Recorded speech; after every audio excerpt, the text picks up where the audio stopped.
Hello நண்பர்களே, இன்றைக்கி நம்ம பார்க்க போகிறது காவேரி ரிவர். இது எங்கே இருக்குன்னா ஸ்ரீரங்கப்பட்டினத்தில் கஞ்சம்ன்ற இடத்துல இருக்குது, கர்நாடகா மாநிலத்தில். ரொம்ப அழகான ரிவர் இது. இதை சுற்றி மலைகளும் இயற்கை எழில் கொஞ்சம் தன்மையோடு அமைஞ்சிருக்கு. ரொம்ப அழகான நதியாக உள்ளது. இதை சுற்றி மலைகள் நிறைந்திருக்கிறது. கரையோரம் நிமிஷாம்பாள் என்கிற அம்மன் கோவிலும் உள்ளது. ரொம்ப அமைதியான எழில் கொஞ்சம் இடம் இது காவேரி ரிவர்.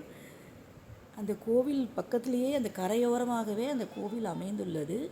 இதில் தீர்த்தத்தை நம்ம தலையில் தெளித்து கொண்டால் நம்ம நோய்களெல்லாம் விலகும். இங்கே பாருங்கள், நிமிஷாம்பாள் கோவில் தெரியுது பாருங்கள். இந்த கோவில் வந்தோம்னா நம்ம நிமிஷத்தில் நம்ம குறைகளெல்லாம் இந்த அம்மன் நமக்கு தீர்த்து வைப்பாளாம். இந்த கோவிலோட தனி சிறப்பே நம்ம குறைகளை நிமிஷத்தில் தீர்த்து வைப்பாள் இந்த அம்மன்.